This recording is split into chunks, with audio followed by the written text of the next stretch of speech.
The temple was silent the night Dooku heard of Qui-Gon Jinn's death. He had trained himself to remain detached, but the word struck like a blade, killed by a Sith. Dooku stood alone in the gardens, reflecting and quietly mourning under Coruscant's eternal lights. His chiseled and bearded face remained passive, thoughtful, and stoic, but behind that mask, he burned with grief.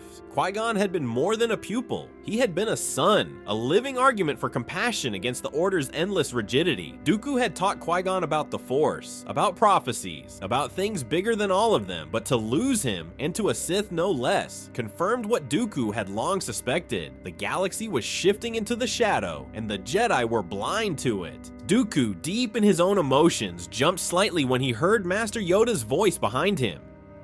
"Pain, I feel in you. Deep it runs." Qui-Gon's death was needless, Dooku replied, voice sharp. A Sith rose under our noses, and the Council did nothing. The Order grows complacent, Master, blind. Yoda sighed. Blind perhaps, but lost? Not yet. Careful, you must be. Anger is the path that leads astray. But Dooku turned away. His grief was not only anger, it was a conviction. If the Sith had returned, the Jedi must change. It was that, or be destroyed. In the months that followed, Dooku withdrew from the Jedi and the galactic politics that he had always taken a keen interest in. He returned often to Serenno, his ancestral home, walking the marbled halls of his family estate. Here he was Count as well as Jedi, and he could think, meditate, and reflect in the calm and quiet of somewhere that wasn't Coruscant. And it was here that Darth Sidious came to him. The Sith Lord, cloaked in shadow, moved like a phantom. He arrived unannounced and alone, with only a droid piloting his shuttle, and approached Dooku with confidence. Immediately, the Count thought he recognized him as Chancellor Palpatine, though because of the heavy, low-set hood, he couldn't be 100% sure. Dooku reached out in the Force to try to understand who the man was and why he was here, but Dooku only found darkness. Yet it did not scare him, rather it interested him. "You mourn your apprentice," Sidious whispered while the two of them stoop on one of the balconies of the Dooku family palace. "Just as I mourn the state of the Republic, the Jedi are shackled by tradition. You and I are not so different." Dooku did not flinch. "Do not insult me. I know what you are." He did not need to speak the word Sith. They both knew that Dooku knew. "Then you know the truth. The Council does nothing. They did nothing when Qui-Gon was struck down. They will do nothing as the Senate rots from within. Join me. Together we can remake—" "Enough?" Dooku's voice cracked like thunder. His lightsaber hummed to life, casting blue light on his noble features. "You seek to tempt me, but know this. I will never betray the Jedi." Sidious chuckled but never reached for his own concealed blades. "Never is a fragile word, Count. We shall see." And the Sith Lord turned and walked away into the shadows. But Dooku's mind lingered. The Sith Lord spoke of truths he himself had long seen. Corruption in the Senate, blindness in the Council. Dooku would have been lying if he said these things weren't irritating him and annoying him. For the first time, doubt gnawed at the Count, combining with his grief to erode his trust in the Jedi and the political system of the Republic. Dooku did not hide his encounter, though he did omit a key nugget of information. He returned to Coruscant, demanding audience with the Council. "You spoke with the Sith Lord?" Mace Windu's voice was edged with skepticism. "He sought to turn me," Dooku answered firmly. "He spoke of corruption. He knew of Qui-Gon's death. He moves freely in the shadows while we sit idly in this chamber." Dooku played with the idea of throwing Palpatine's name out there, but he did not believe the Council deserved to know. They had to hurt a little before they could reform. Yoda closed his eyes. "Grave this is. Proof lacking still." Dooku slammed a hand on the Council's table. "Proof? Will you demand a signed confession? The Sith plot to destroy us. Qui-Gon died because we ignored the warnings. Shall we wait until more Jedi fall?" The Council exchanged glances. For once, Mace nodded. "We cannot ignore this. If you truly met the Sith, then we may have a chance to strike before his plans come to fruition." The Jedi Council members all looked at each other, trying to comprehend that the blight of the Sith was once again upon them. They had tried to brush the Darth Maul incident under the carpet, but now that Dooku, one of the most esteemed members of the Jedi Order, was telling them to act, they had little choice. So reluctantly, the Jedi began to act. The next decade was a storm. The Republic fractured, with systems crying out against corruption. But unlike in Sidious's timeline, Dooku never became the Separatists' champion. Instead, he remained a Jedi, a link between the Order and dissenting worlds. He was a middleman, a bringer of peace, who used his sway and gravitas to build bridges between those who remained loyal to the Republic and those who wished to move in a different direction. So when the Clone Wars erupted, Sidious was forced to accelerate his plans. His apprentice, Darth Tyrannus, never existed. Without Dooku to lead them, the Separatists were a disorganized coalition of corporations and systems, fractured and prone to infighting. But still, Sidious pressed on, using General Grievous and armies of droids. It wasn't perfect, but it got the job done. The conflicts grew, and the galaxy bled. At last, intelligence reached the Jedi. Sidious himself had been sighted directing Separatist fleets near Cato Neimoidia. The Dark Lord had been forced from his position of distant comfort into the front lines to help control key pieces of his massive intergalactic game of chess. This was not the Sith Lord's first plan, but if needs must, then he would lead this side of the war from the front lines. "This is our chance," Mace said grimly. "We end the war at its root."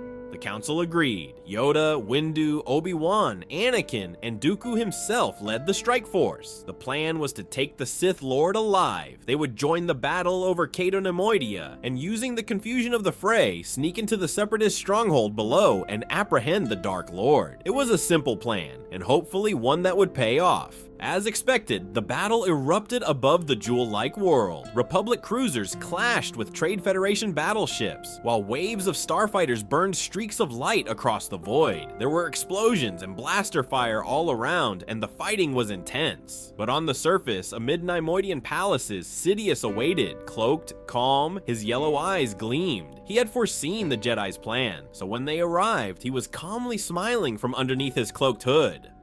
"So the Jedi come in force," he sneered, a mixture of amusement and disgust. "And yet, you are already too late."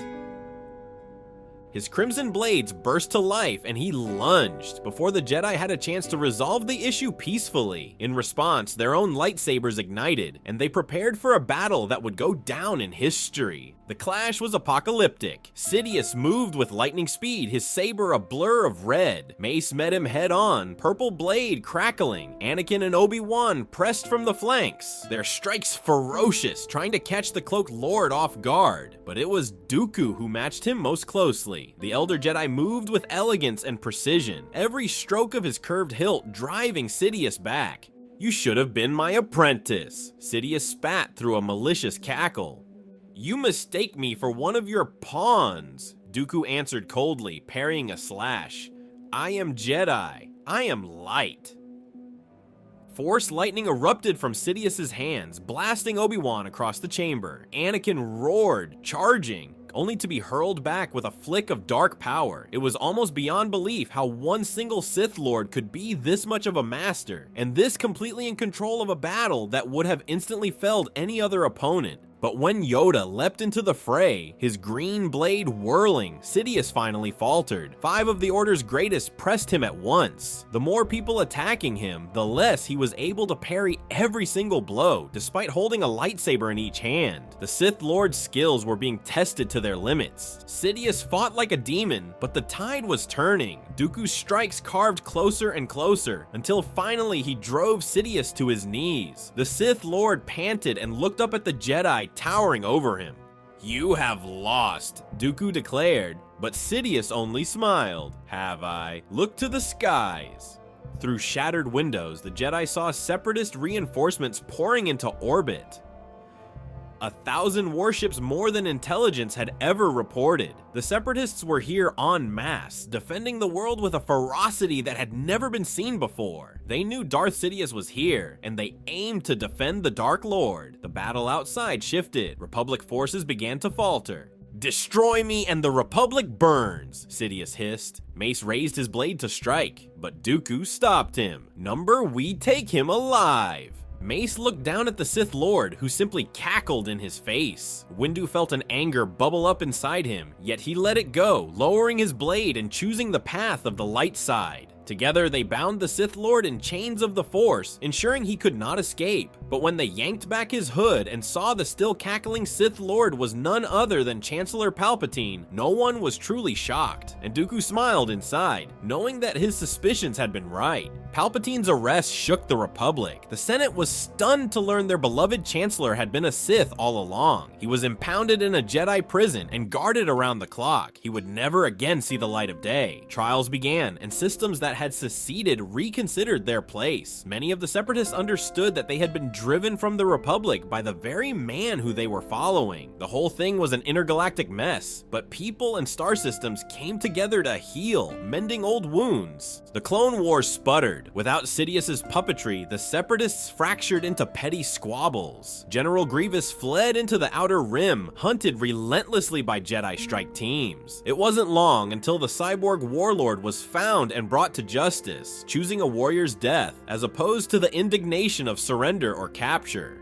Anakin Skywalker, spared from Sidious's manipulations, grew into a hero of the Republic. His temper remained, but without the Sith's whispers, he found balance. Thanks to Obi-Wan and to Dooku, who became a mentor in Qui-Gon's place. Dooku allowed Anakin's emotions to flex and be tested in ways that Kenobi didn't, and this was the kind of flexibility that allowed Anakin to become the best Jedi he could be.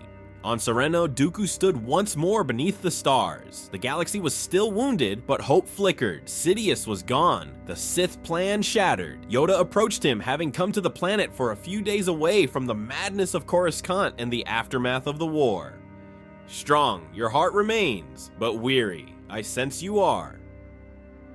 I am old, Master, Dooku said quietly, but not so old I cannot still fight for the Republic. Qui-Gon's death will not be in vain. Yoda smiled faintly. A new age for the Jedi, perhaps. Dooku gazed across the stars, imagining his fallen apprentice. No, not new, merely. The true path we should have never left.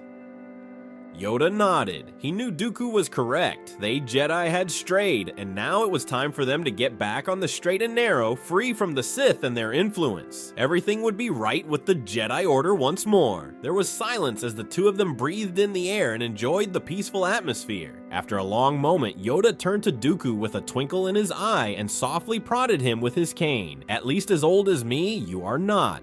Dooku looked down at the tiny green Jedi Master, and the two of them shared a rare laugh together. But Sidious was not finished. From his prison on Coruscant, he unleashed one final gambit. Loyalists within the Senate smuggled him aid, and in the dead of night, the Sith broke free, slaying the Jedi who guarded him, taking their lightsabers and easily freeing himself from the facility. He did not flee. Instead, he struck at the Jedi Temple itself, determined to cripple his enemies before vanishing into the unknown regions to start a new order. Amongst those loyal to Sidious were several Jedi who had been tempted by the dark side. Sidious himself had manipulated them and warped their minds. They were not worthy apprentices, but they were skilled warriors, and they would serve Sidious's evil purposes well. The temple burned. Clones and guards turned traitor under hidden commands, storming the hallowed halls. Sidious did not want to take the temple as his own. He did not want to make a point to the Republic. He merely wanted to kill as many Jedi as possible and leave a violent mark on their order that they would not forget. Dooku, having only recently returned from Sereno, was first to answer the alarm. His blue blade carved through attackers as he strode into the Grand Hall. Sidious awaited. Their eyes met once more. "This ends tonight," Dooku said. "Indeed it does," Sidious cackled. The duel was fury unleashed. Marbles shattered beneath their strikes. Statues of ancient Jedi crumbled. Lightning scorched the air. Dooku, as a master swordsman, moved his blade quickly and accurately, blocking both of Sidious's weapons, while at the same time trying to take advantage of any gaps in his defense. But Sidious was good too, not only because he had two weapons, but because he was channeling all of the Sith into his fighting style. Sidious was unrelenting. For an old man, he moved like someone a quarter of his age, spinning, slashing, stabbing, and blasting with lightning. The temple around them burned, and Dooku nearly buckled under the fury of Sidious. The Sith Lord's attacks were too strong and unending. Dooku started to find fewer and fewer gaps to attack until he was completely on the defense. Panic started to set into the old Jedi as he felt tiredness and fatigue setting in. But just as it looked as if Dooku was about to fall and lose the battle, help arrived at the most opportune of moments. Anakin spun from the billowing smoke, and his saber locked Sidious's blade from one side, while Obi-Wan's lightsaber swooped in from the other. And from above, Yoda descended in a whirl of green light. Dooku rallied, regaining strength from seeing the other Jedi there, and together, the Jedi struck as one. At last, Dooku's blade pierced Sidious's chest. The Sith Lord screamed, power collapsing in on itself. Darkness exploded outward and was gone.